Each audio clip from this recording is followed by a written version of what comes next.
Neste momento eu estou num barco no rio Tamisa, na Londres moderna.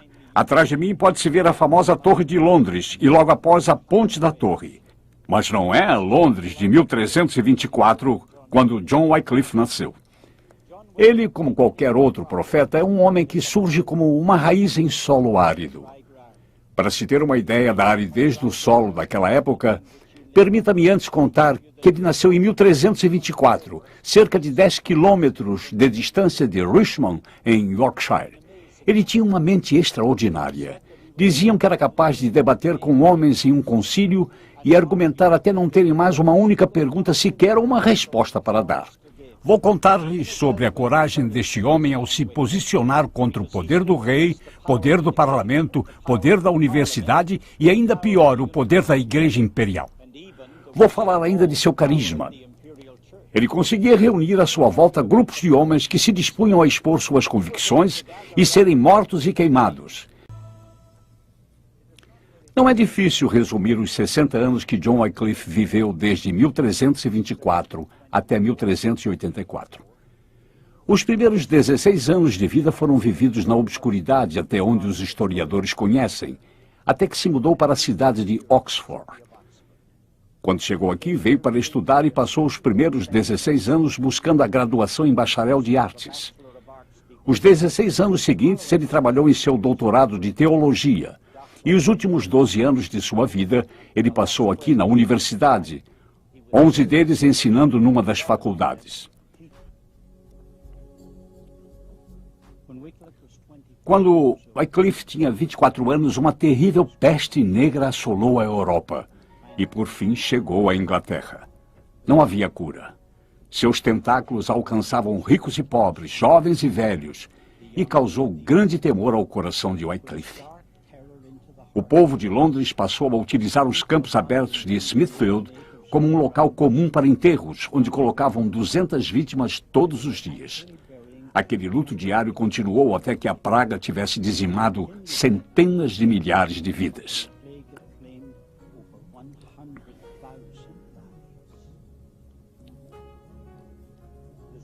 Não há dúvida de que essas pragas causaram um grandioso efeito na vida de Wycliffe.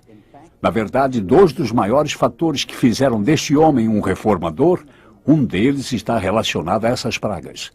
Isso trouxe um incrível efeito espiritual sobre sua vida. Eu não sei porquê, mas pela convivência com a morte, ele passou a ter um grande temor de Deus. Isso fez pensar em suas prioridades e então começou a reformulá-las. Ele perdeu todo o medo do homem. Não importava mais para ele se era o Papa ou o Potentado, até onde lhe dizia respeito. A verdade era a máxima prioridade. Essa experiência espiritual em sua vida penetrou fundo em seu coração. De fato, isso tocou em cada fresta de sua alma. Ele foi transformado e passou a ter todo um novo relacionamento com Deus. O segundo fato significante que ocorreu em sua vida foi devido ao ambiente aqui na Universidade de Oxford. Ele veio para a Faculdade Queen's, mas se formou em Merton. Não sabemos por que ele mudou de faculdade no meio dos estudos. Apenas sabemos que ele deve ter sido um aluno excepcional, já que por 4 anos, após ter conseguido o bacharelado em artes, o posto de mestre da faculdade Balliol foi conferido a ele. E 1 ano depois de se tornar mestre de Balliol, foi ordenado ao ministério. E em seguida recebeu uma indicação do governo. A primeira foi em Filgan, em Lincolnshire, e a segunda foi em Lutterworth. Quando disse conferida pelo governo, vocês devem se lembrar que essa era uma época em que a igreja e o Estado eram um só. Com isso, todos os dízimos que eram entregues à igreja iam para o Estado, e o Estado fazia as indicações àqueles que seriam os ministros das várias paróquias. Portanto, para ele foi uma outorga do que ele chamou de viver.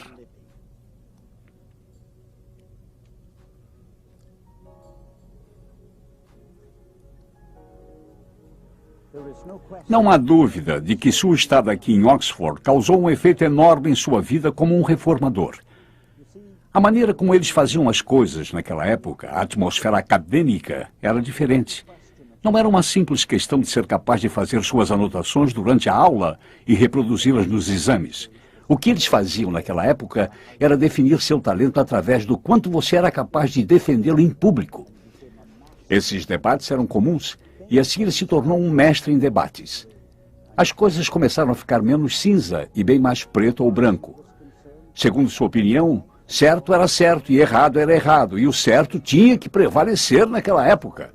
Duvidar era deslealdade. Vacilar seria pecado. Sua experiência de conversão trouxe-lhe suas prioridades. Sua experiência em debates trouxe-lhe suas definições e ambas trouxeram a ele suas convicções. Não há dúvida quanto a isso. Foram nesses salões de aprendizagem que nasceu o reformador. A influência do Wycliffe crescia. No decorrer de 2 anos, o rei o conferiu a reitoria de Lutterworth e, finalmente, foi indicado para capelão ao rei.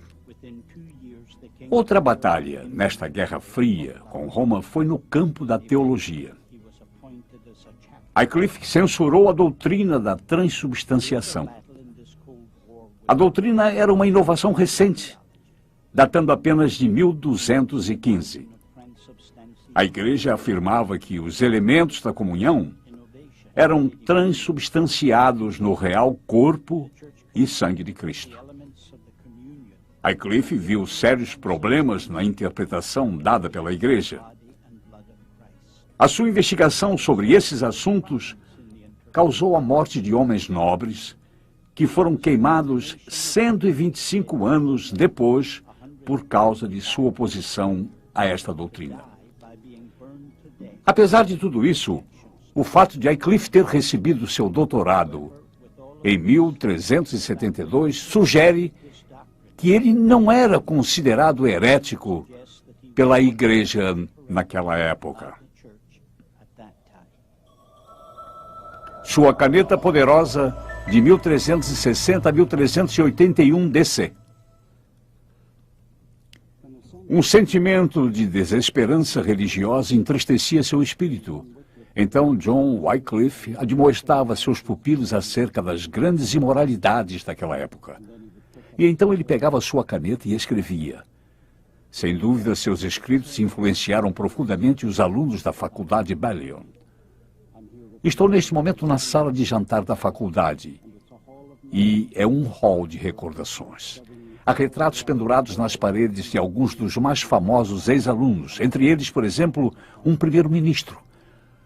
Quando John Wycliffe percebeu que influenciar o corpo de estudantes da faculdade Balliol não era suficiente, foi então que ele dedicou-se a exercer sua influência através da escrita. Não podemos deixar de lembrar que naquele tempo não existiam máquinas impressoras.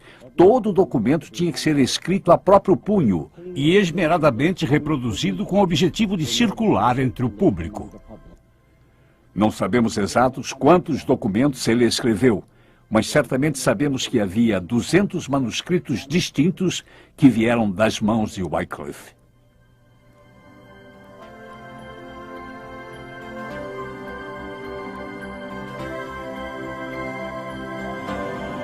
Londres, Inglaterra, Conselho Parlamentar.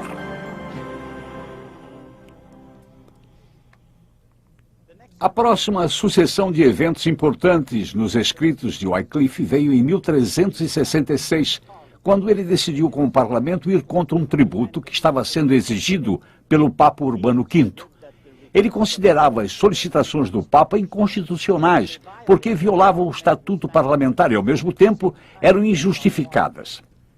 Eles promoveram a divisão da Igreja e Estado, que exigiu que Wycliffe se postasse de um lado ou do outro. Ou ele defendia a Igreja, ou defendia o Estado. Naquela ocasião, ele acreditava que a Igreja estava sendo injusta com o Estado. Sua posição trouxe-lhe certo privilégio, não apenas com a realeza, mas também com os membros do parlamento, pelo qual ele, de fato, se tornou o capelão do rei em 6 de novembro de 1375. Sua caneta se tornou a arma que ele usava com habilidade. Em seus escritos, ele se tornara tanto dinâmico quanto forte. Ele declarou convicções ousadas, como a citação: "A Inglaterra não pertence a ninguém. O Papa é apenas um homem sujeito ao pecado. Mas Cristo é o Senhor dos senhores, e este reino é sustentado diretamente e unicamente por Cristo. Ele considerou a divisão entre Roma e Londres irreconciliável.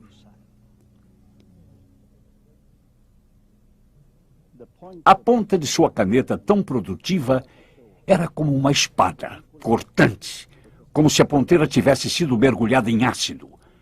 Mas seu maior feito ainda estava por vir. Ele produziria uma Bíblia na linguagem do homem inglês comum, mas antes dele realizar isto, teve que enfrentar a fúria de uma igreja ofendida.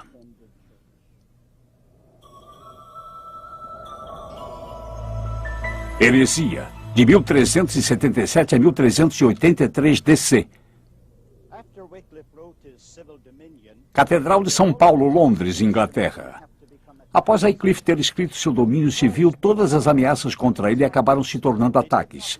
Sabiam que sua boca deveria ser silenciada, mas não imaginavam como fazer tal coisa sem ter antes que convencer o público de que ele era culpado por heresia. Para convencê-los de que ele era um herege, teriam que levá-lo a juízo. E este foi o primeiro desses tribunais que aconteceram na Catedral de São Paulo. 5 bulas papais foram publicadas e apresentadas a Eduardo III, que na época estava muito doente. A bula papal é um mandamento que é dado pelo Papa. A um grupo de monges mendicantes era dado os escritos de Wycliffe, e eles deveriam analisar minuciosamente e descobrir se havia alguma heresia. E a conclusão foi que conseguiram enumerar 19 heresias. Com base nisso, o Papa ordenou sua prisão, e que lá permanecesse por um período de 3 meses. E aí então deveria comparecer perante o Papa em Roma. No entanto, Wycliffe ficou doente e Eduardo III morreu. E tais bulas perderam seu efeito na Inglaterra. Assim, um novo mandamento foi dado pelo Papa a todos os membros da família real e ao reitor da Universidade de Oxford. A data foi fixada, seria 19 de fevereiro de 1377, e foi neste edifício atrás de mim onde esse tribunal ocorreu. Uma multidão fanática que era cegamente submissa à igreja veio e lotou a área em frente à igreja. Quando Wycliffe chegou, trouxe consigo uma pequena procissão. Era precedido de 2 dos mais poderosos homens da Inglaterra, Lord Percy, o Marechal da Inglaterra, e John de Gaunt, o Duque de Lancaster. Eles galgaram bravamente seu caminho através da multidão hostil que se aglomerava à entrada da igreja. Assim que alcançaram o limiar, já havia uma sólida barreira de pessoas. Elas se agitavam, levantavam as mãos em protesto e vaiavam a comitiva de Wycliffe. Lord Percy e Courtney, o dirigente do ato, trocaram entre si palavras de desagravo. Percy notou que Wycliffe ficara de pé durante este diálogo. Virou-se então para ele e disse: "Sente-se e descanse." Esse ar de autoridade enfureceu o dirigente. Então ele gritou: "É inconcebível que alguém intimado a se apresentar diante de um bispo deva sentar-se durante seu pronunciamento. Ele deve e continuará de pé." Um tumulto surgiu e interrompeu o processo das atas. E Wycliffe e seus acompanhantes escaparam do perigo ameaçador. No ano seguinte, tudo havia mudado para Wycliffe. Aquele ano foi a eleição de um papa rival e o início da dissidência de 40 anos, com 2 ou mais papas se confrontando durante esse período. Isso enfraqueceu dramaticamente o poder do papado, o que permitiu a Wycliffe fazer o que quisesse. E assim ele começou a desenvolver ideias mais radicais, as quais em qualquer outra época da Idade Média teria resultado na sua destruição. Em 1381, ele publicou o seu fiel Eucaristia e logo em seguida 12 proposições. Esses escritos atacaram diretamente a doutrina da transubstanciação.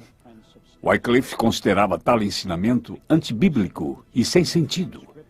O efeito desses escritos fez Wycliffe perder todos seus amigos influentes no palácio, no parlamento e na faculdade. Agora, ele estava só. Após mais uma tentativa frustrada de seus perseguidores, Wycliffe se preparou para sua batalha final.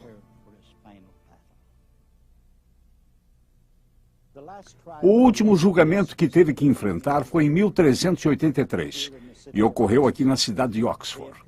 Eles tinham convencido o rei, assim como os membros do parlamento e as pessoas da universidade, de que ele devia ser interrogado acerca da Santa Ceia. Seria um júri formado por colegas em que iriam examiná-lo e ele se postou diante dele como se fosse doutor no Evangelho. Queriam saber se as acusações contra ele eram verdadeiras e, em caso afirmativo, por que defendia tais crenças. Ele fez um longo discurso. Todos ouviram em silêncio cada palavra que foi dita. E quando ele terminou, nenhum deles fez sequer uma pergunta de esclarecimento. Houve um silêncio total e profundo. Ele aguardava as ordens, mas nenhuma instrução partiu deles. Ele recolheu o material que usara para o discurso, o colocou de volta na sacola e ainda aguardava por instruções. Já que nenhuma foi dada, ele simplesmente deu as costas. E foi a última vez que sua voz foi ouvida na cidade de Oxford. Aquela cidade havia sido seu lar por 43 anos. E quando saiu do julgamento, nunca mais voltou a Oxford. A primeira Bíblia em inglês, 1382 DC.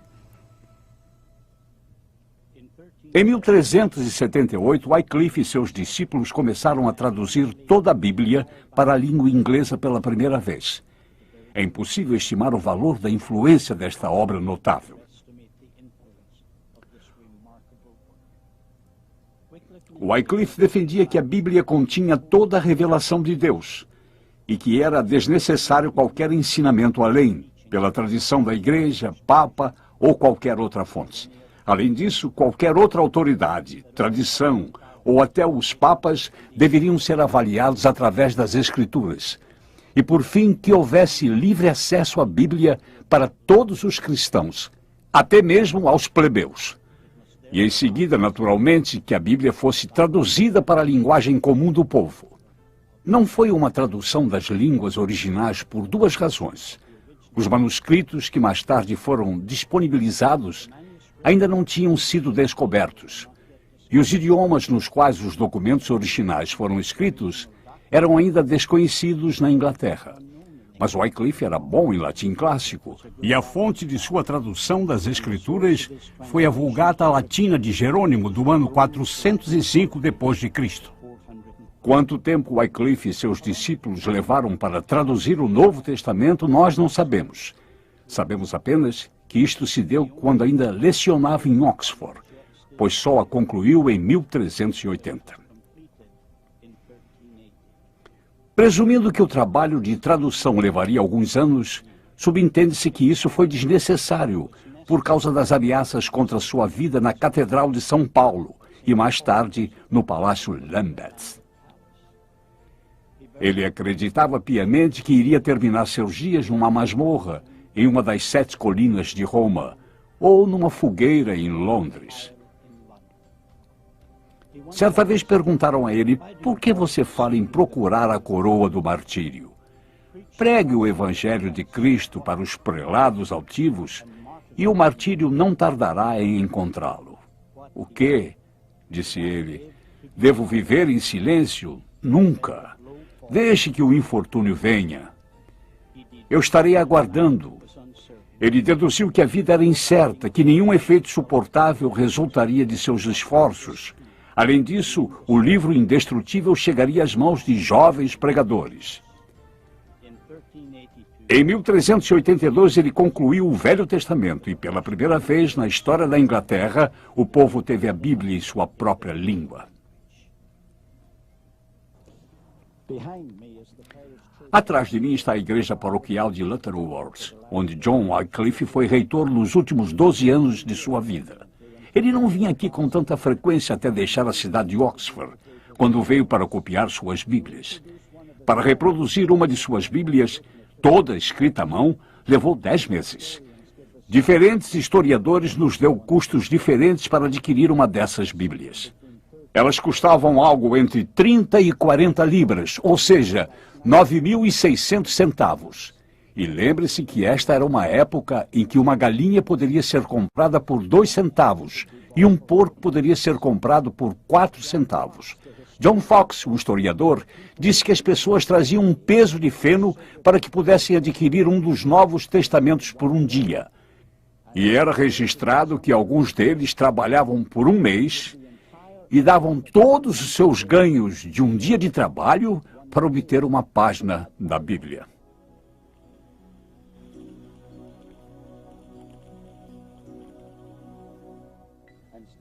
Estou aqui junto ao púlpito do qual John Wycliffe pregou nos últimos anos de sua vida. Percebo que este é um púlpito moderno, se comparado a outros, mas entendo que há fragmentos da Bíblia que datam daquela época.